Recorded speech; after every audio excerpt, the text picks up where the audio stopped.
In the late 1860s, a road, or a wagon trail, was being scraped using horses, as well as men and hand tools from Blackfoot to the Lost River Valley, so teams could take their supplies and goods to and from the Lost River Valley using a more direct route from Blackfoot.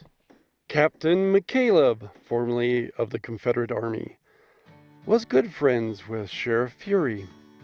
McCaleb was no stranger to killing and the ferocity of war, with over 30 battles under his belt killing Yankees during the Civil War.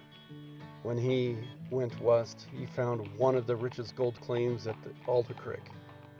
And when it played out, he moved into the valley, where he was also made sheriff with his buddy Fury. In the Lost River Valley, the prospectors were placing claims, mostly on White Knob Mountain, named because of, well, the mountain's white knob. Many of the names of the mines were kind of humorous as well, like Hopeful. No, that was the prospectors. Puzzlers, Chief, Gold Eagle, Napoleon, Tip Top. These small operations began pulling out big paydays. Remember that about $800 a year supported a nice little family, a big spread of cattle, a homestead quite well. A pound of copper was worth $7 and was very plentiful around what became known as the Hill, White Knob. Silver was worth $2 an ounce, and that was also happy crazy found on the hill, as was gold, which was worth $18.90 an ounce at the time. Loggers started pulling timber for new homes. Most of the dirt floor shanties could be built for $25, that's an 8 by 12, and a 3-bedroom, 16 by 22 cabin for $300. Most of the farmers and ranchers as a community built their homes, but they also started logging and milling for the miners coming to strike it rich. To heat and cook a home each year required 5 cords of wood, or $332 worth of wood from a valley logger. Remember, there were no chainsaws, just handsaws and axes.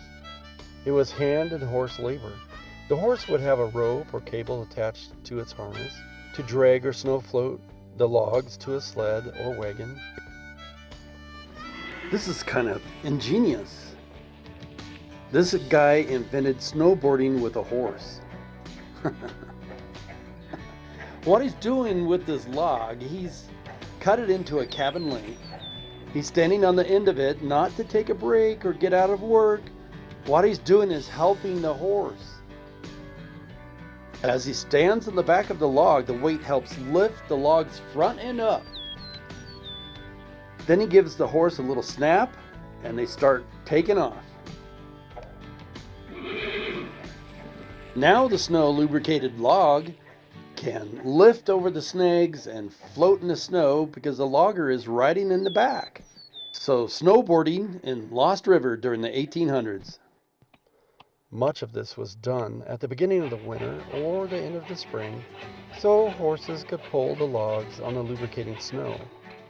An enterprising farmer and part-time logger could sell 10 cords of wood to the miners or a couple cabins and bring in about $600 extra.